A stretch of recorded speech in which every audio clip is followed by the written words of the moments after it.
Brasil inteiro, e é motivo de muita alegria hoje estar recebendo nossos irmãos aqui. Eu gostaria de aproveitar e dar oportunidade, né, para os irmãos do Águia de Cristo, através do seu presidente, nosso irmão Júnior, que é meu primo também. Então tá tudo em família, irmão. Então, Juninho, fica à vontade para falar com a igreja, falar um pouquinho do Águias, amém? Salve, irmãos, com a paz do Senhor Jesus, amém? É uma honra a gente trazer o grupo aqui nessa noite. A gente participa de um projeto ao qual muitos se perguntam o que vem a ser isso. E a gente vive no mundo hoje, no mundo do século XXI, e por aumentar o número de vendas de motocicletas, o índice de acidente ele é muito grande. A gente que anda de carro também, vocês andam por aí, vocês podem calcular do trajeto da sua casa para o seu trabalho, quantas inúmeras pessoas que trajetam na sua frente, que fazem tantos transtornos no trânsito usando a motocicleta. E a gente tem trabalhado, infelizmente a gente não tem ajuda nenhuma de autoridade para tentar reverter o quadro. Mas a gente tem que trabalhar de outra forma. Trabalharmos, irmão, através da espiritualidade das pessoas. Nós participamos desse grupo, e Águia de Cristo é um grupo evangélico. A gente participa interdenominacionais, não tem a igreja A, B ou C. Eu, por exemplo, sou da Assembleia de Deus, pastor Sérgio Garrido. Tenho o meu tio Milton, que é da Igreja Batista. Tem o Miguel e Sônia, que é da Igreja Metodista. E tem outros irmãos que não puderam vir, mas são de outras denominações. Mas a gente gosta de andar de motocicleta. A gente gosta de pegar o vento no rosto. A gente gosta de ir por aí afora, em outras regiões. E a gente gosta de pregar o ID, que é o mais importante. E a gente não tem rótulo nem de time, né? Eu estou vendo o irmão ali, a camisa do tricolor. Eu sou flamenguista. Mas enfim, a gente abraça os nossos irmãos, não tem classe social. A gente procura, que nem Jesus pregou na sua palavra, que nós temos que amar o nosso próximo. Ainda que ele te ataque pedra, ainda que ele te afronta, mas nós temos que, Senhor, misericórdia. Porque nós temos que, quando os irmãos orarem pelas crianças, nós temos que ser uma criança. A criança, ela procura, você bate nela falando de um modo simples, né? Mas daqui a pouco ela está de bem com você. Nós temos que entender que a palavra do Senhor, ele entra na nossa vida, e através disso a gente vai fazer a menção da obra do Senhor. Então, irmãos, como a gente participa do Motoclube Águia de Cristo, só para os irmãos entenderem, ele foi fundado no dia 17 de novembro de 2000, em Nova Friburgo, aonde tudo se começou no ano de 2000, e é uma associação civil e sem fins econômicos ou lucrativos. E assim, a gente participa de um corpo, todo motoclube ele tem um estatuto. A gente tem o nosso estatuto de 43, 45 páginas. Então assim, essa aqui é só uma parte que eu peguei lá. Então todo motoclube que se preza, ele tem obrigatoriedade por lei ter um estatuto. E o Águia de Cristo, ele tem o nosso estatuto. E ele não tem fins lucrativos, a gente não tem vínculo com político nenhum. Nós abrimos uma sede porque o político fulano de tal abriu. Não existe isso dentro do Águia de Cristo. A gente não querer ter.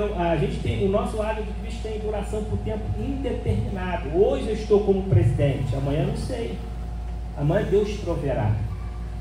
E ele nasceu em Friburgo, em Nova Friburgo, na Avenida Estado do Rio de Janeiro.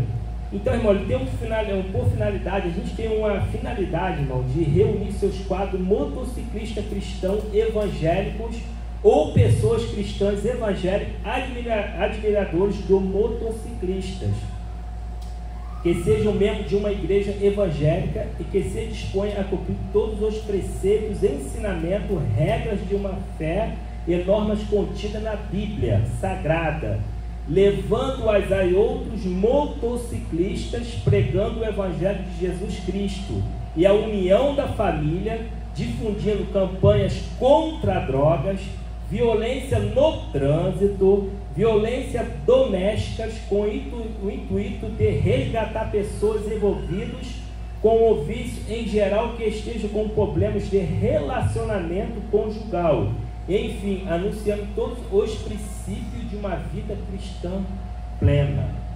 Então, só para vocês entenderem que nosso objetivo não é somente andar de motocicleta.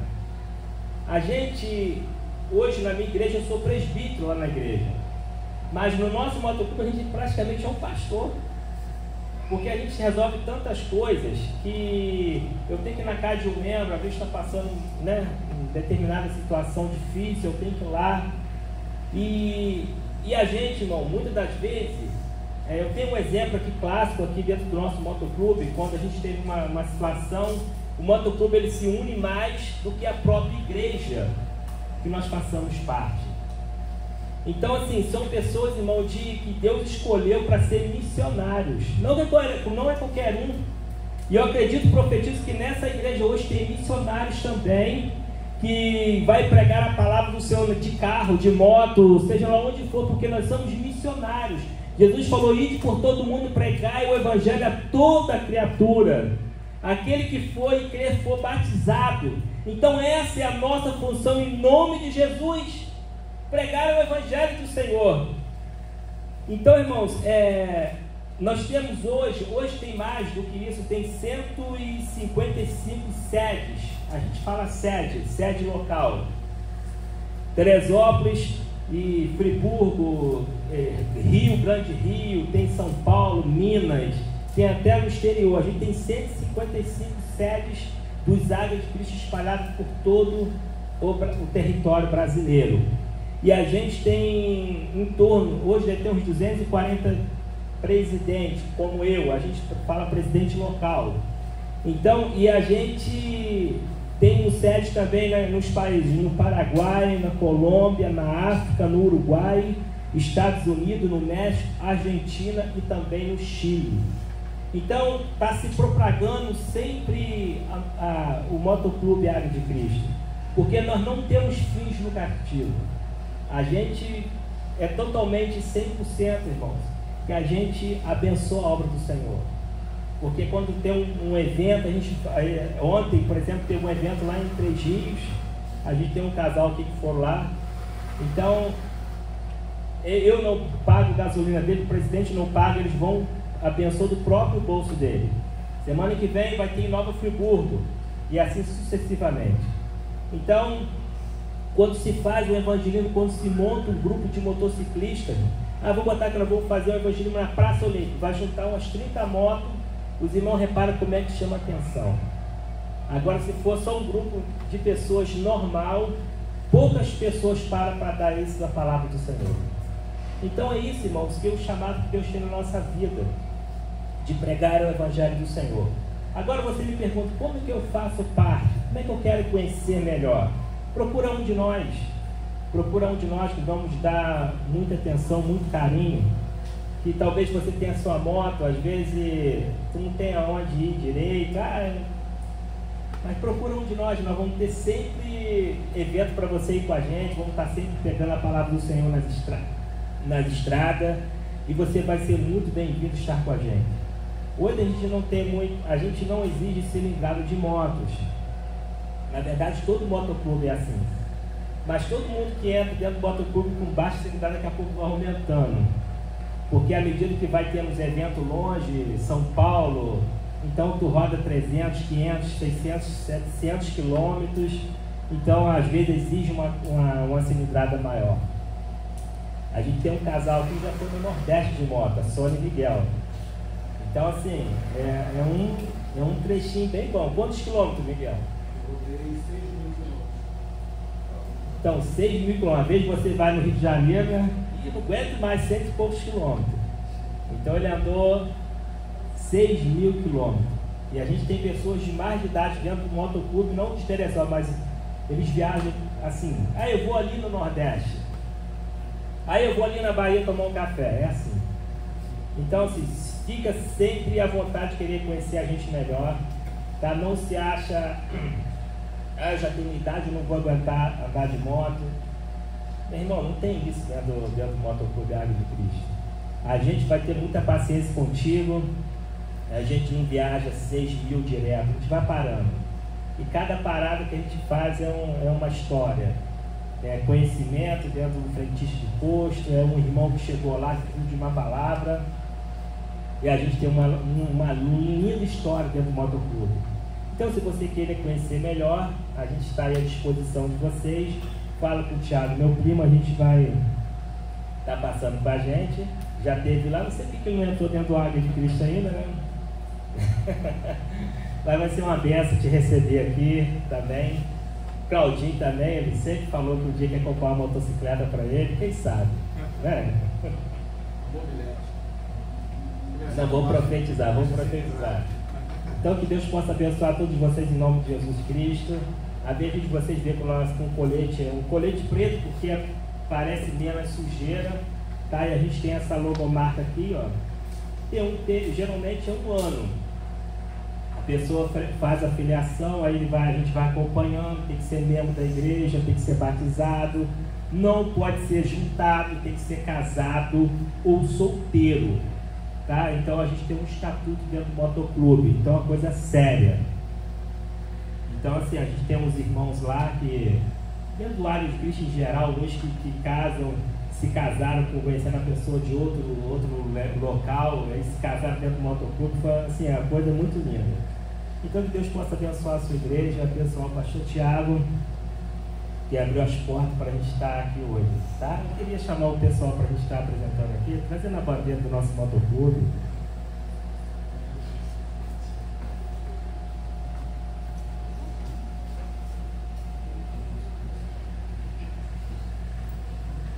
Para vocês que estão conhecendo aqui, vou estar apresentando vocês. A gente tem meu filho, Davi.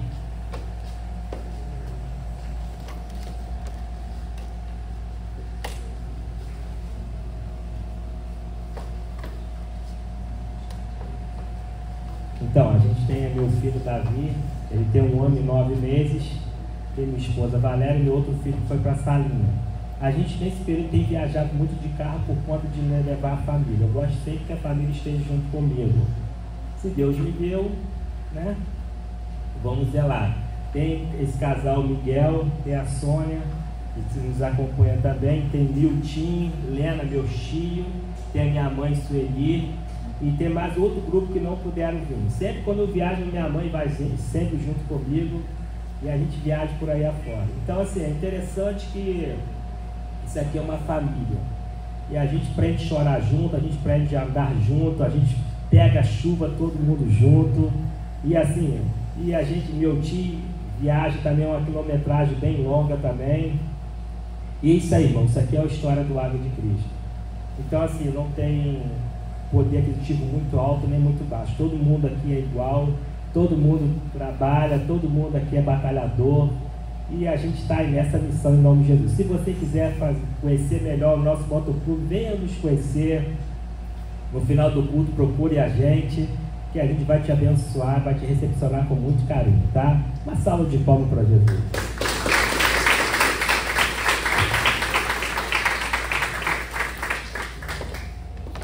Amém? Quem nunca participou de um motoclube, irmão, se tem um lugar que tem irmandade, é no motoclube.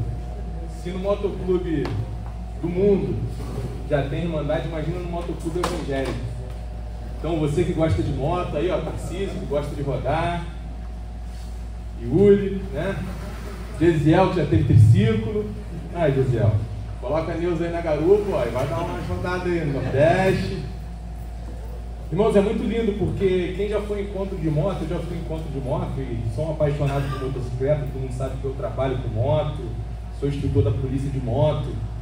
E é muito lindo que eu fui no encontro uma vez de moto, né? E tem muitos motoclubes que não são evangélicos. E quando eu cheguei lá, estava o Águia de Cristo lá cantando louvor, fazendo culto naquele meio ali, evangelizando. Então, como é bonito ver isso, pessoas que estão inseridas em determinados lugares que talvez a igreja não vai chegar lá. Mas o motoclube está chegando, está pregando o evangelho, está levando uma palavra de Jesus para essas pessoas. Então fico muito feliz, Juninho, de ver o Motoclube Águias de Cristo, assim como eu vejo outros Leões de Judá, né? Pregadores do Caminho. O Motoclube tem feito esse trabalho. E o Águias de Cristo foi pioneiro, né? No Brasil todo, eu lembro há muitos anos atrás, quando começou. Então fico muito feliz. Então, se você é um apaixonado por moto, quer dar uma rodada, às vezes está rodando sozinho, roda com o Motoclube. Amém? Amém? Procura o Juninho no final do culto, que vai ser bênção, irmão. Amém. Irmãos, hoje gostaria de dar continuidade e encerrar a nossa série sobre as igrejas do Apocalipse. Nós pregamos inúmeras palavras, 6 palavras até aqui sobre as igrejas do Apocalipse, e hoje nós chegamos à nossa última carta, a carta a Laodiceia. Então hoje nós encerraremos essa série. Nós sabemos que Deus tem falado muito conosco através dessa série, através de cada carta, tem nos exortado. Tem sido palavras que não é fácil até mesmo de pregar, porque você é exortado, né, através dessa palavra. Mas eu costumo dizer que é como um chá de boldo. Ontem estava lá no piquenique, estava falando com a Mari e com a Elaine. Às vezes é um chá de boldo. Quem é que já tomou chá de boldo? Eu, quando era novo, minha avó me dava muito chá de boldo. Não era bom, mas era necessário. Quando você tomava aquele chá de boldo, você melhorava. Então, às vezes, nem sempre a palavra vai ser aquela palavra que vai ser um leitinho. Às vezes vem um chá de boldo. Mas nós precisamos, irmãos, urgentemente dessa palavra. Então, se você trouxe a sua Bíblia e puder abrir comigo no livro de Apocalipse, capítulo 3. Apocalipse, capítulo 3, vamos ler a partir do verso 14. Carta à igreja de Laodiceia. Apocalipse 3,14 diz assim: ao anjo da igreja em Laodiceia escreva: estas são as palavras do Amém, a testemunha fiel e verdadeira, o soberano da criação de Deus. Conheço as suas obras, sei que você não é frio nem quente. Melhor seria que você fosse frio ou quente. Assim, porque você é morno, não é frio nem quente, estou a ponto de vomitá-lo da minha boca. Você diz: estou rico, adquiri riquezas e não preciso de nada. Não reconhece, porém, que é miserável, digno de compaixão, pobre, cego e que está nu. Dou-lhe este conselho: compre de mim ouro refinado no fogo, e você se tornará rico. Compre roupas brancas e vista-se para cobrir a sua vergonhosa nudez. E compre colírio para ungir os seus olhos e poder enxergar. Repreendo e disciplino aqueles que eu amo. Por isso, seja diligente e arrependa-se. Eis que estou à porta e bato. Se alguém ouvir a minha voz e abrir a porta, entrarei e cearei com ele e ele comigo. Ao vencedor darei o direito a se sentar-se comigo no meu trono. Assim como eu também venci, sentei-me com meu Pai em seu trono. Aquele que tem ouvidos ouça o que o Espírito diz à igreja. Feche seus olhos, coloque a mão no seu coração. Pai, nessa noite está aqui a tua palavra exposta, Senhor Deus. A tua palavra que é viva, que é eficaz. A tua palavra que é lâmpada para os nossos pés, que é luz para os nossos caminhos, Senhor. Que o teu Espírito Santo possa preparar os nossos corações para receber a tua palavra. Não aquilo que queremos ouvir, não aquilo que gostamos de ouvir, mas aquilo que precisamos ouvir, Senhor Deus. Uma palavra rema, uma palavra específica. Uma palavra que gere frutos na nossa vida, no nosso dia a dia, Senhor Deus. Que essa palavra venha falar conosco e transformar a nossa mente, transformar a nossa vida, Pai, e venha reverberar no nosso dia a dia. É o que nós pedimos no nome santo de Jesus. Amém e amém. Essa carta, irmãos, ela foi escrita pelo apóstolo João. João está lá e de repente começa uma perseguição ferrenha à igreja. Domiciano, o imperador, ele assume o trono. E Domiciano, ele é chamado de segundo Nero, porque ele começa uma segunda onda de perseguição à igreja. Então a igreja está sendo perseguida. Ela está sendo a todo momento confrontada. E esse imperador romano chamado de Domiciano, ele decide pegar o último discípulo, o último apóstolo vivo, que é o apóstolo João, e condenar ele à ilha de Patmos. Todos os discípulos, todos os apóstolos haviam sido mortos. Alguns crucificados, outros com a cabeça cortada, alguns apedrejados. Todos eles estão mortos e só há João, um idoso. E esse Domiciano decide então lançaram uma segunda onda de perseguição aos cristãos e ele decide condenar João à ilha penal de Pátmos. E João, esse idoso, esse discípulo do amor, ele vai para a ilha de Pátmos e está lá condenado à reclusão. Só que quando o imperador romano Domiciano achou que iria travar o evangelho, quando Domiciano achou que ia parar a obra do Senhor, lá nessa ilha de Pátmos, nessa ilha penal, João tem um encontro com Deus. E a Bíblia vai dizer que João, quando Deus aparece para ele numa teofania extraordinária, quando ele vê a presença de Jesus ressurreto, João cai como que se estivesse morto. Tamanha a glória de Jesus que ele vê, que ele cai como se estivesse morto. E Jesus olha para ele e diz: olha, não temas, eu sou o primeiro, eu sou o último. Eu estive morto, mas agora eu estou vivo pelos séculos dos séculos. Amém. Eu tenho as chaves da morte e da vida. E João ali tem uma experiência com Jesus extraordinária. E Jesus olha para João e dá uma ordem: olha, escreva essas cartas às igrejas. Então João começa ali a escrever cartas às igrejas. Nós vimos que a primeira carta que ele escreve é a igreja de Éfeso. E a igreja de Éfeso era uma igreja que tinha uma doutrina muito forte. Era uma igreja pautada na palavra. Mas essa igreja lhe faltava uma coisa. Faltava o quê? Amor. E Jesus olha para essa igreja e diz: é necessário você voltar ao primeiro amor. Porque você tem doutrina, você tem palavra, amém, mas lhe falta amor. Ele olha para a segunda igreja, que é a igreja de Esmirna. Uma igreja pobre, uma igreja pequena. Uma igreja que não era uma big church. Uma igreja que não tinha muitas luzes. Não era totalmente reconhecida pelo olhar humano. Mas ele olha para essa igreja pobre aos olhos humanos e diz: na verdade, você é rica. Ser fiel até a morte e dar-te a coroa da vida. Aleluia. Ele olha para a igreja de Pérgamo, uma igreja que estava no trono de Satanás. Uma igreja que estava corrompida. Mas ele olha dentro dessa igreja, irmãos ali que estavam dispostos a dar a sua vida pelo evangelho, como Antipas. Ele olha para a igreja de Tiatira, que estava comprometida com a iniquidade, comprometida com a doutrina de Jezabel. E ele olha e ele exorta essa igreja. E ele pergunta: tem alguém disposto a andar com Deus? Ele olha para a igreja de Sardes, uma igreja que tinha fama de ser viva, que tinha muita fama aos olhos humanos, mas na verdade ele olha para essa igreja e diz assim: na verdade você está morta. E ele olha para Filadélfia, a segunda igreja que é elogiada. Só duas são elogiadas: Esmirna e Filadélfia. Ele olha para Filadélfia, que aos olhos humanos tinha pouca força, era uma igreja fraca. Ele olha para essa igreja e diz: olha, você guardou a palavra, e eu vou abrir uma porta para você. E agora ele chega na 7ª carta. Durante 6 cartas ele elogiou apenas 2 igrejas. As outras 4 igrejas, elas receberam elogios e críticas. Mas agora na última quarta, para Laodiceia, essa igreja não recebe elogio nenhum. E talvez essa seja a carta mais pesada. Porque essa igreja era mais rica. Essa igreja era mais próspera. Aos olhos humanos era a igreja maravilhosa, porque tinha muitos milionários, muitos bancários, era uma cidade próspera. Mas essa igreja que era rica, ela tem a exortação mais severa de Jesus. Eu queria convidar você nessa noite para tirar aqui o nome Laodiceia. Essa carta não é para Laodiceia, essa carta hoje é para a Igreja Batista de Jesus. Essa carta hoje não é para Laodiceia, essa carta é para mim e é para você. Aleluia. Eu queria que você pegasse essa carta aqui e colocasse o seu nome, porque Jesus hoje está mandando uma carta para você.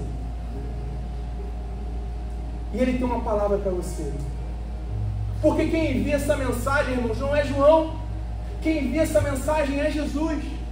E Steve Lawson, no seu livro As 7 Igrejas do Apocalipse, ele vai dizer que essas mensagens, essas cartas, não são cartas para a igreja de antigamente.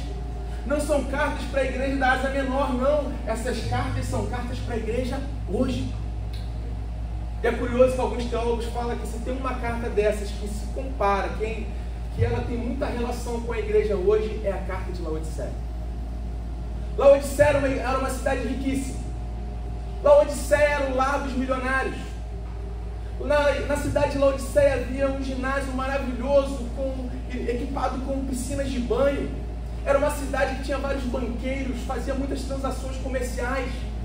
Laodiceia era uma cidade transigente com Roma, mas ao mesmo tempo a igreja dessa cidade se tornou transigente com o pecado. Os crentes eram frouxos, eram crentes sem entusiasmo, débeis de caráter, sempre prontos a se comprometerem com o mundo. Mas na verdade eles pensavam que eram pessoas boas. Eles pensavam que eles não precisavam de mais nada. Eles estavam satisfeitos com a sua vida espiritual. E você pode ver que essa carta não menciona, como nas outras cartas, perseguições dos romanos. Essa carta não menciona perseguições do sinédrio. Essa carta ela não menciona falsos mestres, falsas doutrinas na igreja. Laodiceia é muito parecida com Sardes, porque ela vive um cristianismo conformado. Por isso não sofre perseguição. Enquanto toda igreja estava sendo perseguida, a cidade de Laodiceia, essa igreja se torna uma igreja conformada, tomada pela indiferença. A igreja tinha a cara da cidade, em vez de transformar a cidade, a igreja tinha se corrompido. E Michel Wilcock, ele vai dizer que a única coisa boa em Laodiceia era a opinião da igreja sobre ela. Porque ela olha e diz assim: olha, eu sou rica, sou abastada, não preciso de mais nada. Eu queria destacar alguns pontos aqui com os irmãos ao expor esse texto. A primeira coisa que eu quero destacar, assim como nas outras cartas, irmãos, é a apresentação de Jesus. Assim como em todas as cartas, Jesus ele se apresenta. Ele diz no verso 14: é o anjo da igreja em Laodiceia, escreva, essas são as palavras do Amém. Essas são as palavras da testemunha fiel e verdadeira, o soberano da criação. Ele está dizendo aqui, irmãos, olha, não é uma divindade que está falando com você. Porque há muitas divindades, se você olhar em algumas religiões como o hinduísmo, há bilhões de divindades. Mas aqui quem está falando não é uma divindade, não é um Deus qualquer. Quem está falando com você é o Amém. É o soberano da criação. É aquele que ainda antes que houvesse dia, ele diz assim: eu sou. Que tudo que foi criado pelas mãos dele. É aquele que não tem fim, é aquele que é infinito. Ele está falando conosco. Ele é o soberano da criação de Deus, no sentido de que ele criou tudo, e tudo que existe foi feito por ele. É ele que está falando. E por isso não importa como você chegou aqui, não importa o diagnóstico que você se encontra, não importa qual é a sua situação na sua caminhada, se você abrir o seu coração, o soberano, o Amém, está aqui para mudar a tua vida. Glória a Deus. A segunda coisa que eu quero destacar é o conhecimento que esse Deus tem. Ele nos conhece no mais íntimo do nosso coração. Ele não nos conhece como a nossa esposa ou o nosso marido nos conhece. Ele não nos conhece como o nosso amigo do trabalho, da faculdade, como nosso pai, como a nossa mãe nos conhece, não. Ele tem um conhecimento profundo acerca de nós. Ele conhece o mais íntimo do nosso ser. E ele está dizendo aqui que ele conhece não só quem somos, mas ele sabe o que estamos fazendo. Aquilo que é público e aquilo que é secreto. Aquilo que os olhos humanos nos veem e aquilo que nós fazemos por trás da porta. Aquilo que nós falamos e aquilo que nós pensamos. Aquilo que merece aplauso e aquilo que merece repreensão. Ele conhece o mais íntimo do nosso coração. É engraçado que tem pessoas que acham que pode esconder algo de Deus. Às vezes fazem, mas ninguém pode saber. O irmão não pode saber, o pastor não pode saber, o líder não pode saber, mas ele sabe. Ele sabe o mais profundo do teu coração. Aquilo que você somente pensou, ele já sabe, porque ainda antes que a palavra saísse da sua boca, ele já sabia o que você ia dizer. E ele diz para essa igreja assim: eu conheço as tuas obras. E é com esse diagnóstico que ele começa a repreender essa igreja. Porque essa igreja, aos olhos humanos, ela era rica, mas aos olhos de Jesus, ela era pobre, cega. E ele começa a repreender essa igreja, primeiramente porque essa igreja perdeu o fervor espiritual. Verso 15 diz assim: conheço as suas obras, sei que não é frio nem quente. Melhor seria que fosse frio ou quente. Assim, porque você é morno, nem frio nem quente, estou a ponto de vomitá-lo da minha boca. E para você entender isso aqui, você tem que entender a geografia da região. O que Jesus está falando? Nem é frio, nem é quente. O que Jesus está falando de morno? É curioso que Laodiceia era uma região formada por 3 cidades. Havia a cidade de Colossos, a cidade de Herápolis e Laodiceia. Em Colossos ficavam as fontes de águas frias. Em Herápolis ficavam algumas fontes termais de águas quentes. Porém, Laodiceia ficava no meio dessas 2 cidades e a água de Laodiceia era uma água morna. E era uma água intragável para você beber. Então Jesus está fazendo um contraste com a região. Ele está dizendo para Laodiceia que ela não é quente como Herápolis, mas também não é fria como Colossos. Ela é morna. Ela não tem uma água quente que possa trazer um refrigério, que possa trazer um banho medicinal, como se era feito em Herápolis, e também não tem uma água fria, relaxante, como tem em Colossos. O problema de Laodiceia não era teológico, não era doutrinário, não havia falsos mestres, como eu falei, nem heresias. O problema de Laodiceia é que ela era morna, ela perdeu o fervor espiritual. A vida espiritual da igreja era morna, indefinível, apática, indiferente.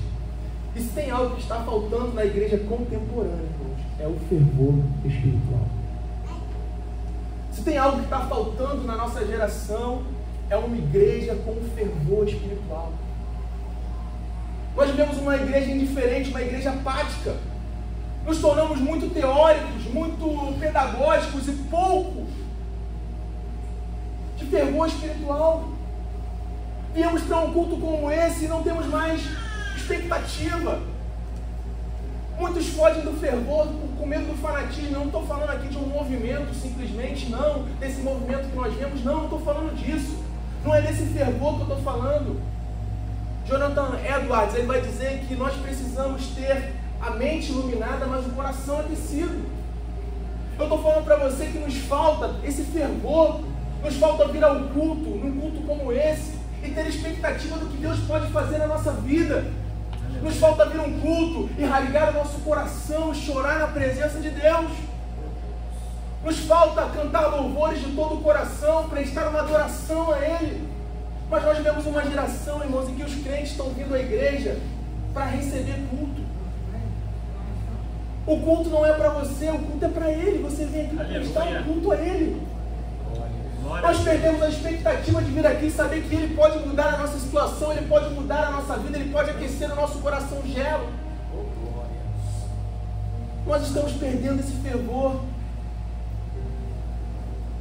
Quanto tempo que você não chora mais na presença de Deus? Quanto tempo? Quanto tempo que você não ouve mais um louvor, aquele louvor fala com você? Quanto tempo que você não sente o Espírito Santo no seu dia a dia, na sua casa, no seu carro, no culto?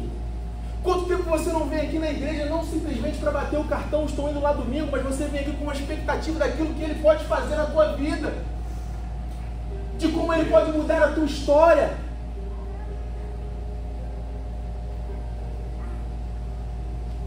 Quando nós entendemos que nós nos reunimos aqui todo domingo por Ele, para adorar a Ele, quando a nossa expectativa está naquilo que Ele pode fazer, quando nós vemos aqui e entoamos louvores, adoração a Ele, aí, irmãos, a palavra de Deus diz que Ele procura os verdadeiros adoradores.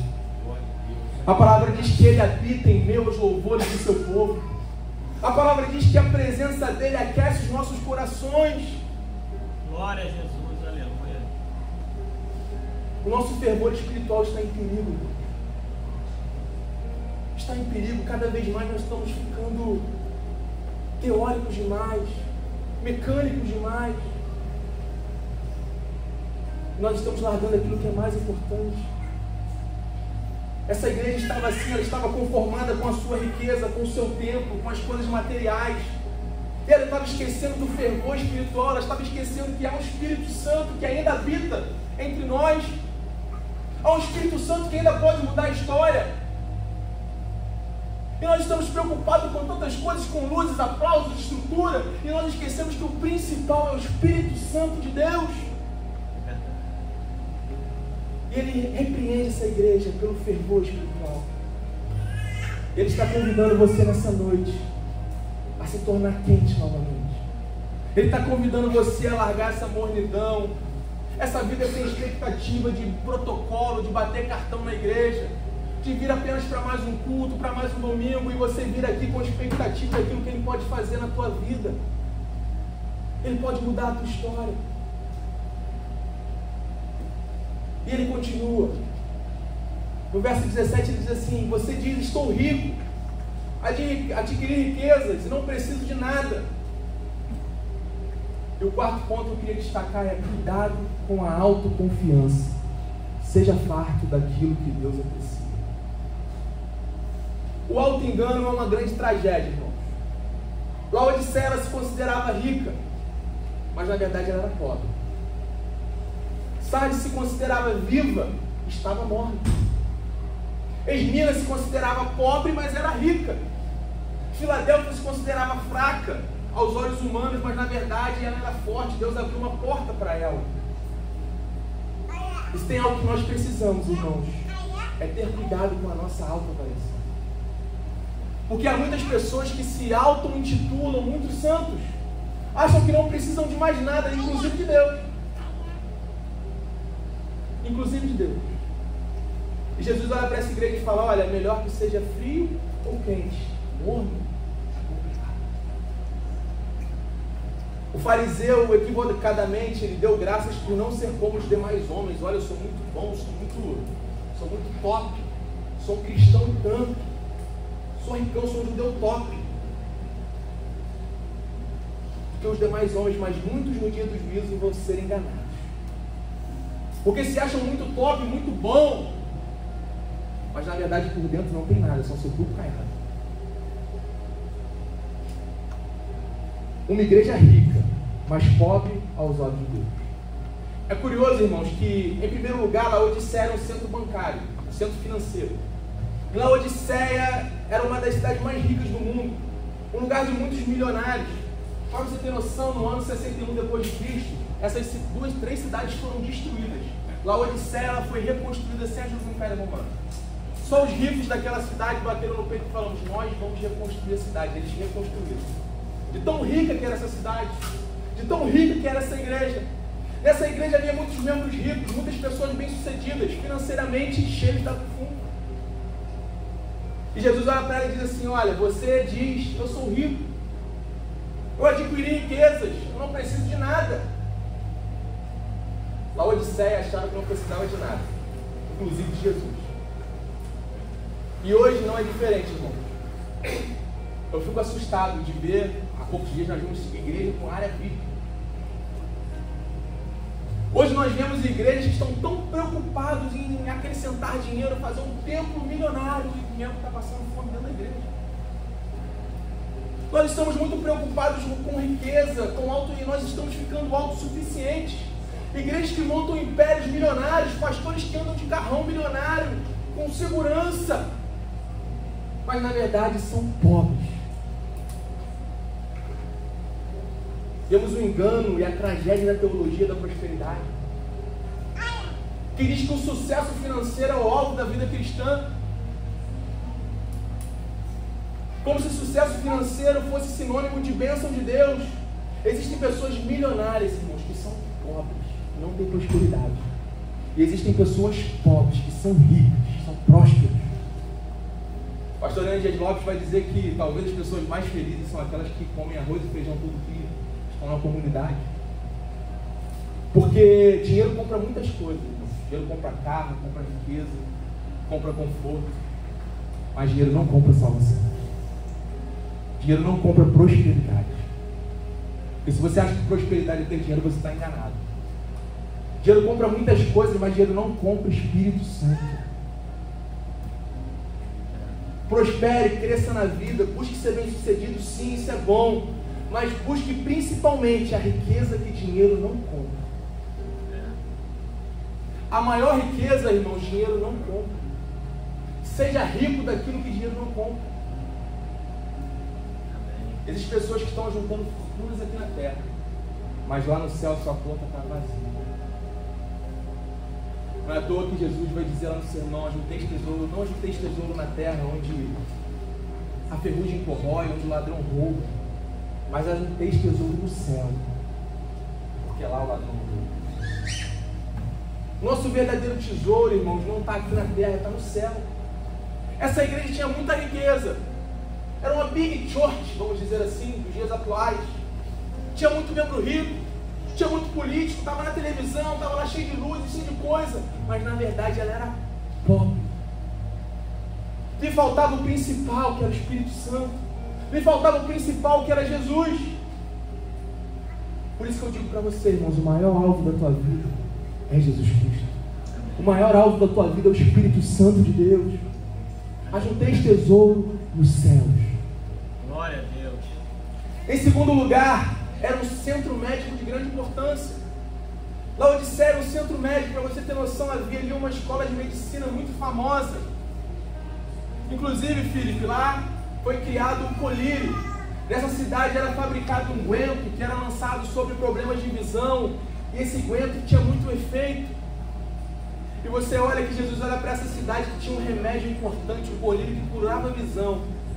E Jesus olha para ela e diz assim: olha, você diz que não precisa de nada, não reconhece, porém é miserável, digno de compaixão, pobre, cego. Numa cidade que fabricava colírio para curar a visão, Jesus olha para ela e diz: olha, você na verdade é cega. Você ajuda a curar as pessoas fisicamente, você ajuda as pessoas a enxergar fisicamente, mas você está cega espiritualmente. E é curioso que essa igreja ela deixou de enxergar aquilo que é essencial. Essa igreja tinha olhos físicos, mas não tinha olhos espirituais. Iludida pela riqueza, pelos seus membros ricos, ela deixou de enxergar o principal. E é curioso que cegueira tem a ver com escuridão. Alguém que está cego, alguém que deixa de enxergar a luz. Alguém que está cego vive em trevas. Refere-se à incapacidade de perceber verdades espirituais, a vontade de Deus. 2 Coríntios 4,4, Deus diz assim, Paulo vai dizer assim: Deus dessa geração cegou o entendimento. Quantas pessoas dentro da igreja, mas cegas? E como pastor eu posso me tornar uma pessoa cega? Quando eu vejo muita coisa, mas eu deixo de ver a luz do mundo. Porque ele vai dizer lá em João 8,12: eu sou a luz do mundo. E se alguém cego vive na escuridão, ele deixou de enxergar aquilo que é o principal, aquele que é a luz, que é Jesus. E quando eu estou na igreja, eu começo a ver muitas coisas e deixo de enxergar a luz que é Jesus, eu estou ficando cego. Mas não somente Jesus que é a luz, ele diz também que a palavra é luz. Nós oramos aqui: lâmpada para os nossos pés e luz para o nosso caminho. Então, se uma igreja ela deixa de estar comprometida com a palavra, que é a luz, essa igreja se tornou cega. Ela vive na escuridão. E quantas vezes nós vemos pessoas cegas dentro da igreja que têm abandonado a palavra, tem pregado muita coisa, menos a palavra. Tem tempo, tem muita coisa, mas não tem palavra. E se você não tem palavra, você vive na escuridão, porque se tem um manual para a tua vida, é isso aqui. Aqui tem resposta para todas as coisas. Não há crente sem a palavra, não há crente sem a leitura do Evangelho. Tudo que você precisa para a tua vida tem aqui, porque você é o que a Bíblia diz que você é. É essa a palavra. Uma igreja sem palavra, ela está em trevas. E hoje nós estamos vendo pastores que estão querendo atualizar a palavra. Como diz pastor Billy Graham, a Bíblia é mais atualizada do que o jornal que vai sair amanhã. Porque ela é a palavra de Deus. Ela é inspirada, ela é inerrante, ela é verdadeira. Aleluia. Eu estava numa reunião com a liderança essa semana e eu falei com eles sobre 2 Pedro 1,5, onde Pedro vai dizer: esforcem-se para acrescentar a vossa fé. E ele diz a virtude e o conhecimento. E eu falei a importância da fé caminhar também com o conhecimento bíblico. Eu contei para eles uma história que o pastor Hernandes Lopes conta. O pastor Hernandes diz que ele vai na casa de uma irmã que o pastor vai na casa de uma irmã tomar um café. E a irmã pega aquela xícara que estava guardada, que ela só tira para ocasiões especiais, ela bota aquela xícara para o pastor e bota uma colezinha. E o pastor pega aquela xícara, mexe a colezinha. E o pastor fala: irmão, pega a sua Bíblia lá que nós vamos fazer um devocional agora. E a irmã pega a Bíblia e começa a falar assim, faz o devocional, prega a palavra e o pastor vai embora. E quando o pastor vai embora, que a irmã chega na mesa, não está mais a colher, só está a xícara. E a irmã começa a ficar chateada com o pastor. Poxa, o pastor levou a minha colher. Essa colher que tinha um valor sentimental. Essa colher que eu amava tanto, fui honrar o pastor levou a minha colher. E passam-se meses e aquela irmã fica chateada com o pastor. Passam-se ali 6 meses. E o pastor volta na casa daquela irmã. A irmã vem te visitar. E a irmã não aguentando fala, pastor, estou chateada com o Senhor. O pastor, por que, irmã? Está chateada comigo porque o Senhor levou minha colher. Uma colher que eu amava. Pastor, eu levei colher? Levei colher não, irmão.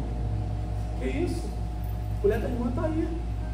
A irmã não, o Senhor levou. Aí o pastor fala assim, irmão, pega a tua Bíblia, nós vamos fazer um devocional. Quando a irmã abre a Bíblia, o que está lá na Bíblia? A colher. Essa irmã passou 7 meses sem ler a Bíblia dela. E quantos de nós estamos em casa e isso aqui está ficando fechado? Eu li uma pesquisa que me escandalizou, que diz que na pandemia 26 milhões de pessoas deixaram de ler a Bíblia.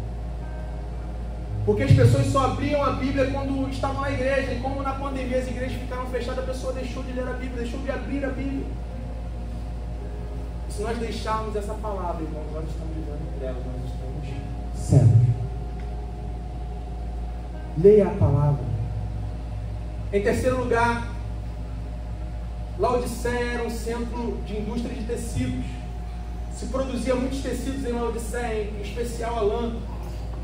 E nessa cidade que se orgulhava de produzir tecidos, Jesus olha para essa cidade e diz que ela está nua. Ela estava se vestindo de muitas coisas, mas não do principal. Quantos de nós estamos trazendo tantas indumentárias para a nossa vida, tantas roupas, tantas vestimentas, mas na verdade nós estamos nus. E Ele nos chama para viver um evangelho de uma veste branca.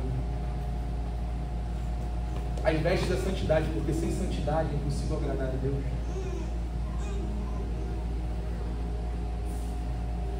Não tem como estar no evangelho sem santidade. Ele olha para aquela igreja, no 5º ponto, e diz assim: conheço as suas obras, sei que você não é frio nem quente. Melhor seria que fosse frio ou quente, mas você é morno. E o 5º ponto que eu quero destacar é que um crente morto em cima do muro é pior que um incrédulo. O contraste aqui, como eu falei, é da geografia da cidade. Laodiceia estava no meio. Havia água quente, água fria, mas Laodiceia era morna. Ela não estava oferecendo refrigério para o cansado, nem cura espiritual para o doente. Era totalmente ineficaz, desagradável aos olhos do Senhor. E é curioso que você só vomita o que você ingere. Só joga para fora aquilo que está dentro. A igreja de Laodiceia era de Cristo. Mas em vez de dar alegria para o Senhor, ela estava provocando náusea em Jesus. E nós vemos que no Evangelho, como eu falei, a queixa de Jesus não é dos pecadores, não é dos publicanos, não é das prostitutas. A queixa de Jesus é com os fariseus, aqueles que dizem ter fé, mas não vivem uma vida de verdade. Alguém que nunca fez uma profissão de fé é mais fácil de ser ajudado do que alguém que já foi crente, um dia tem fé e agora tirou as suas conclusões e acha que Jesus não está mais no negócio. Se tornou um fariseu. E hoje, irmãos, como tem crente morno e indiferente? Como que tem crente Raimundo, pé na igreja e outro no mundo? Como tem crente que está na janela? Crente que vem no domingo, assiste o culto, toma Santa Ceia, mas está em sério risco de morrer. Pastor, é possível estar na igreja e morrer? É. Pastor, é possível estar frequentando um culto e morrer? É.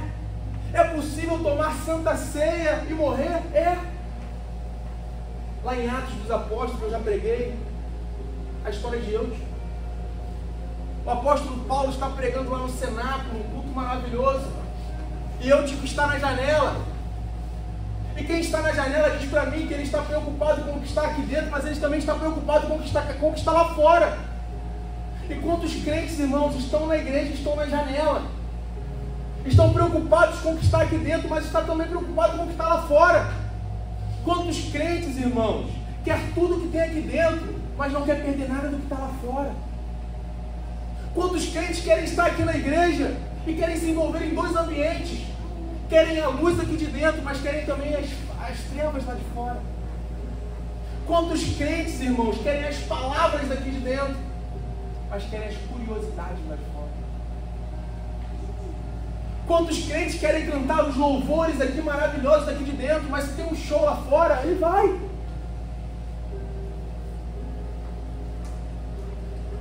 Ele não está nem nas luzes, nem nas trevas, ele está em cima do muro. E eu que estava na janela, ele estava preocupado com o culto lá de dentro, mas ele não queria perder nada do que está lá fora. E ele dorme, e cai, e morre.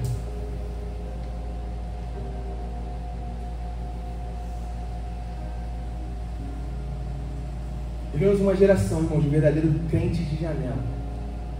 Crentes mornos. E o seu coração não pode estar dividido, irmãos. Você não pode estar em cima do muro. Sabe por quê, irmãos? Eu já contei aqui uma história que o muro tem dono. Tem uma história que diz, que o camarada estava em cima do muro. De um lado estavam os anjos, e os anjos estão assim para ele: olha, vem para cá, vem para cá.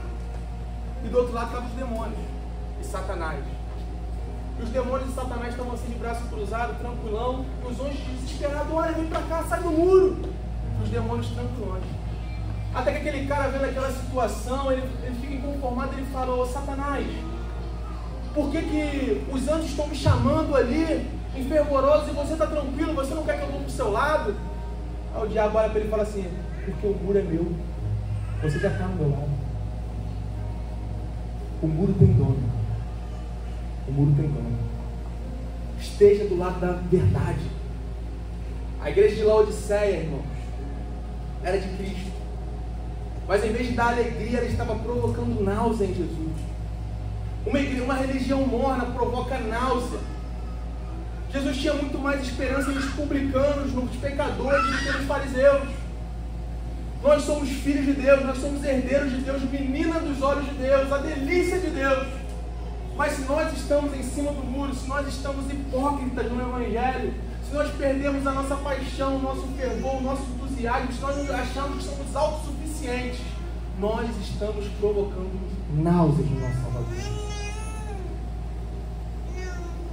Essa igreja estava em cima do muro. Mas eu quero te dizer nessa noite que ainda há tempo de nós nos consertarmos. Ainda há tempo. Ele diz assim no verso 16: porque você é morno, nem frio, nem quente, estou a ponto de vomitar-te. Ele não vomita, ele diz que está a ponto. Ainda há chance. E ele faz um apelo à igreja. Ele diz assim no verso 18: dou-lhe este conselho, compre de mim ouro refinado no fogo, e você se tornará rico. Compre roupas brancas e vista-se para cobrir a sua vergonhosa nudez. Cristo aconselha essa igreja, irmãos, mostrando a sua suficiência. Ele diz: compre de mim. Uma igreja que se julgava autossuficiente, uma igreja que achava que estava rica. Ele está dizendo para essa igreja: olha, vocês devem achar a suficiência em mim, vocês não são autossuficientes, eu sou suficiente. Não é a riqueza, não é os bens materiais, mas eu sou suficiente. Eu aconselho vocês. Ele está aconselhando. Ele está dizendo assim: olha, vocês têm membros ricos, vocês têm um grande templo, vocês têm roupa de marca, vocês são famosos aos olhos humanos, mas o importante vocês não têm. Eu sou suficiente, eu sou o principal, eu sou o mais importante, tudo é secundário. Buscai primeiro o reino de Deus. Cristo apresenta-se a essa igreja como um mercador, como um camelô. Os seus produtos são essenciais, não pode faltar na nossa vida. E qual é o preço, pastor? O preço é de graça. É graça, é favor imerecido, é de graça. Você pode comprar dele, você pode fazer as compras. Há uma notícia boa para você, há uma notícia gloriosa para os pobres, para os cegos, para o luz. Olha, vocês são pobres, mas ele tem ouro para vocês. Aleluia. Ele está olhando para os cegos e diz: olha, aqui tem um colírio para vocês. Ele está olhando para você que está nu, ele está dizendo: olha, aqui tem vestes brancas para você. Compre de mim, Cristo exorta essa igreja a adquirir ouro para a sua pobreza, vestes brancas para a sua nudez e colírio para a sua cegueira. O ouro que Ele tem para mim e para você, irmãos, é o reino do céu. É esse ouro, não é um ouro que com toda a sua riqueza aqui do mundo você não pode comprar. É isso. A roupa que Ele tem para você são vestes de justiça e santidade, algo que falta nesse mundo. E o colírio que Cristo tem abre os seus olhos com discernimento, que é a palavra. Cristo está conclamando os crentes a confiarem em seus bancos, em suas fábricas, não em suas fábricas medicinais, não em sua riqueza, não em sua conta bancária, não em sua poupança, não na sua roupa de marca, não no seu trabalho, na força do seu braço, porque tudo isso passa, tudo isso o ladrão rouba. Mas Ele está convocando você a se enriquecer de algo que só Ele pode dar para você. Só Ele, irmãos. E Ele chama essa igreja a uma mudança de vida. Ele diz assim: repreendo e disciplino aqueles a quem ama. Por isso seja diligente e arrependa-se. Cristo não desiste da igreja, irmãos. Jesus não desiste de você. Cristo não desistiu de você. Antes de revelar o juízo a essa igreja, Ele estende os seus braços de misericórdia. Antes de Ele vomitar essa igreja, Ele diz para essa igreja: arrependa-se. Porque antes de julgar, Ele abre as asas da misericórdia, Ele escancara as portas da graça para você. E Ele diz: eu disciplino a quem ama. A disciplina é um ato de amor, irmão. Porque Ele ama, Ele disciplina. E porque Ele disciplina, Ele chama ao arrependimento. Ele nos convida a largar tudo isso que o cristianismo tem acumulado, tudo isso que não é essencial, tudo isso que o cristianismo tem trazido da terra. Ele está nos falando: tira disso, sai disso. Eu tenho algo para você que é essencial. Dê as costas para esse cristianismo falido, que tem dito para você que você tem que acumular riqueza. Essa teologia da prosperidade está falando: abandona tudo isso. Eu tenho algo de fato e de verdade para você. E Ele tem nos chamado a nos arrepender. Talvez essa palavra não seja a palavra que nós gostamos de pregar ou gostamos de ouvir, porque ela nos exorta. Mas assim como eu exorto o Benício, e dói mais em mim do que nele, quando eu dou uma palmada nele, na Ana Clara, mas eu só exorto ele, eu só corrijo porque eu amo. Assim, Deus está falando com você nessa noite. Ele está aqui. Ele está dizendo para você: eu estou disciplinando você porque eu te amo. Eu te amo mais do que teu pai, mais do que a tua mãe, mais do que teu marido, mais do que a tua esposa, mais do que teu filho. Eu te amo. E por amar você, eu estou disciplinando.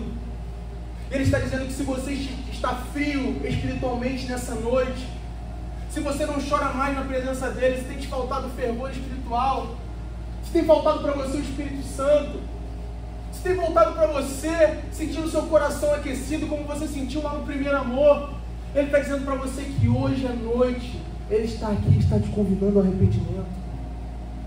Ele está dizendo que talvez você chegou aqui e você está longe dos caminhos dele. Por algum motivo você se desviou da presença dele, mas Ele está dizendo para você: eu estou abrindo as portas da graça para você nessa noite e estou te chamando, vinde a mim. Aleluia. Ele está dizendo para você que talvez precisa abandonar o orgulho, que está se achando autossuficiente como na Odisseia. Ele está dizendo para você: vinde a mim. Ele tem um nível mais profundo de intimidade para você. E Ele diz assim no verso 20, para finalizar: eis que estou à porta e bato. Se alguém abrir, ouvir a minha voz, entrarei e cearei com ele e ele comigo. Ele faz um apelo pessoal. A salvação é uma questão totalmente pessoal, irmão. Ele não é um ditador que chega e arromba a porta do teu coração e se insere nele, não. Ele é um cavaleiro. Ele está batendo na porta do seu coração, dizendo assim: olha, estou batendo. Estou batendo. Ele bate na porta do nosso coração através da palavra, através do sermão, através de um hino, através de um acidente, através de uma doença, através de tantas coisas Ele bate na porta do nosso coração. Mas a decisão de abrir a porta é sua. É sua. Você decide, Ele está batendo na porta do teu coração, chamando ao conserto, chamando ao arrependimento, chamando a voltar ao primeiro amor como o Éfeso precisava. Eu não sei como você chegou aqui essa noite, só você sabe. Talvez você chegou aqui autossuficiente, Ele está dizendo para você: vem, você precisa de mim. Só eu posso cobrir o vazio que há no seu coração. Você tentou de tudo, procurou em tudo e nada supre esse vazio existencial. Só eu posso suprir. Ele está batendo na porta. E é lindo que Ele diz assim: se alguém abrir, entrarei e cearei com ele. Se você abrir a porta do seu coração, Ele vai entrar na porta do seu coração, irmãos. Ele vai cear com você. Cear fala de comunhão, fala de intimidade. Aleluia. Ele te chama a um relacionamento profundo. Deus tem mais para você. Deus tem mais do que água somente na canela, nos joelhos. Ele quer te levar a um nível mais profundo de intimidade com Ele. Ele quer te chamar novamente a quando você chorava na presença dEle, a quando você sentia a sua presença no seu quarto, na sua casa, em todos os lugares. Ele tem mais para você. Se você crê nisso, eu quero convidar você a se colocar de pé.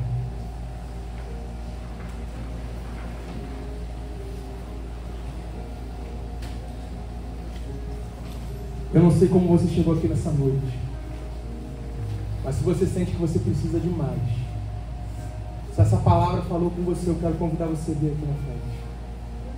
Talvez você que diz assim: eu preciso entrar em um nível mais profundo com Deus.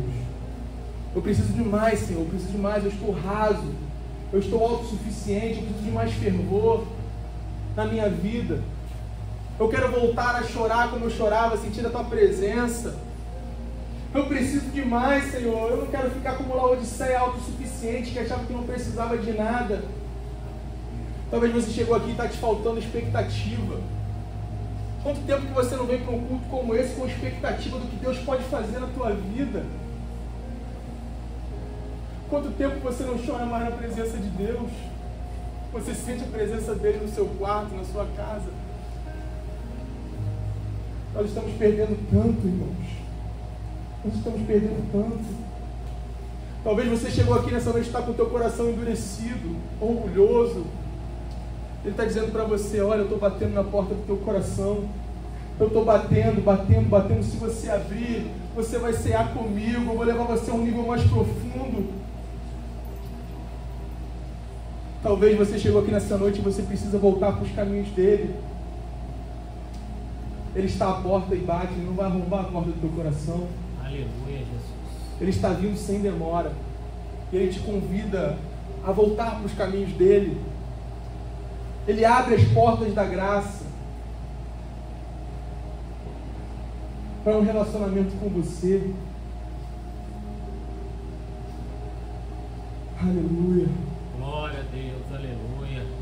Senhor, nós não queremos, ó Pai, ser como Laodiceia, Pai. Talvez nós chegamos aqui nessa noite e nós estamos como essa igreja que se achava autossuficiente, Senhor. E que esqueceu que o principal, o primordial, não é a sua autossuficiência, não é as riquezas que nós acumulamos aqui na terra, mas é o tesouro que nós ajuntamos nos céus. Aleluia.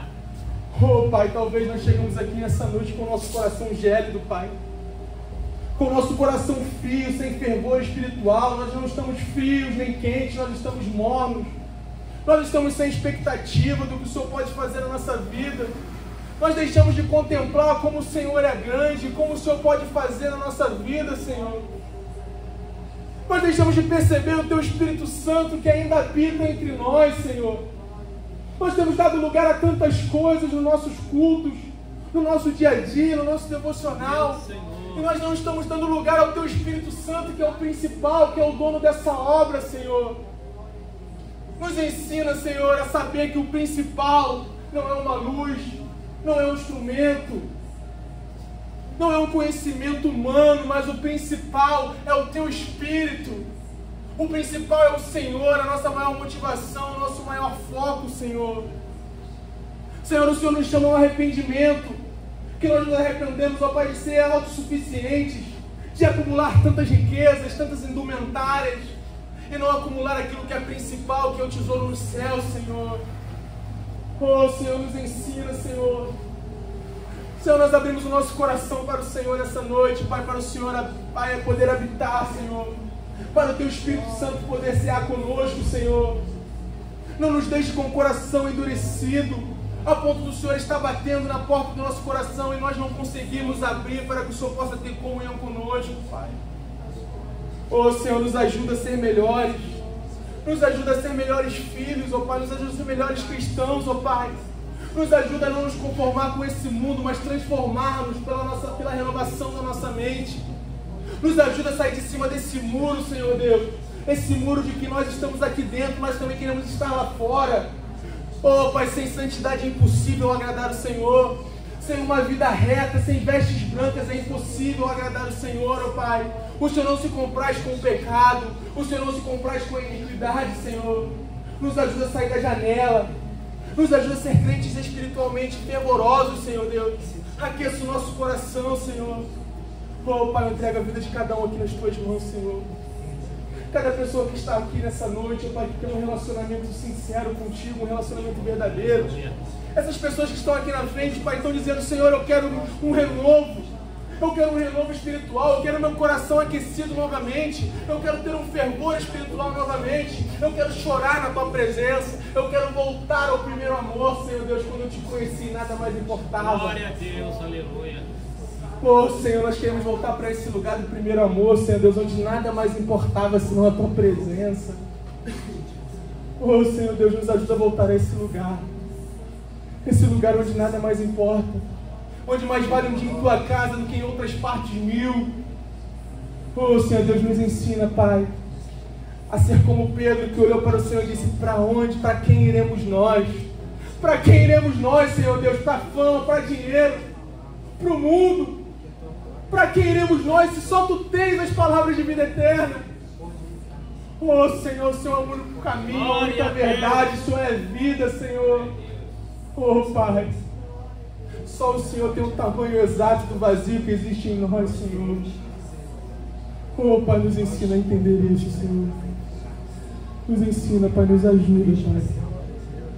Nos ajuda, Pai, nós queremos ser uma igreja diferente. Nós queremos ser uma igreja fiel até a morte, assim como foi com os meninos, Senhor.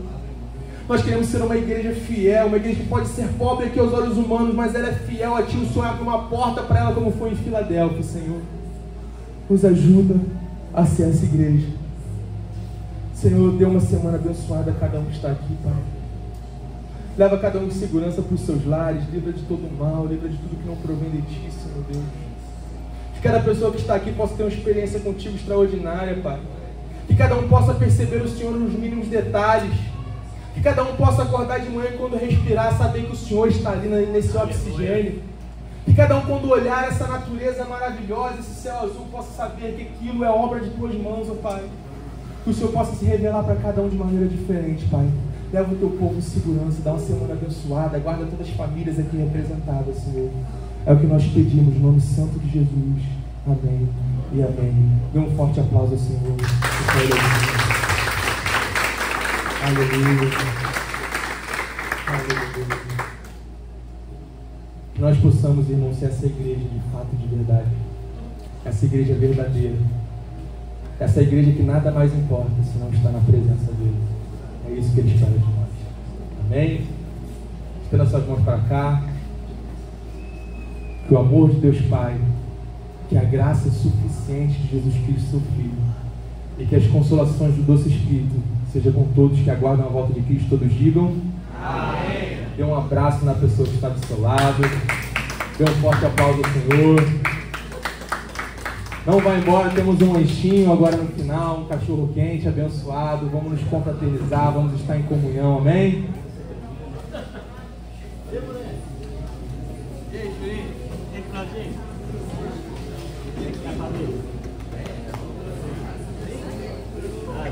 Inclusive você, Niltinho. Niltinho, pergunta como é que tá a familiaridade. Inclusive você,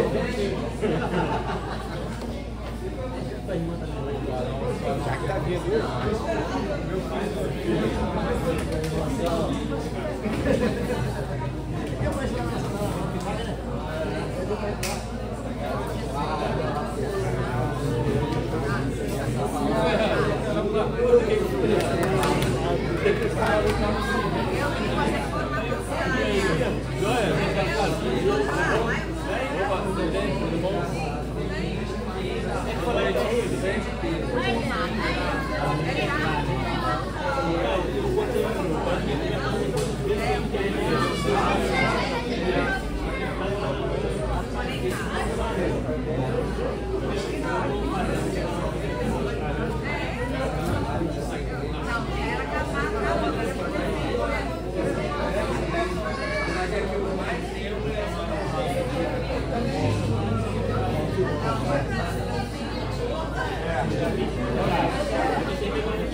Essa parte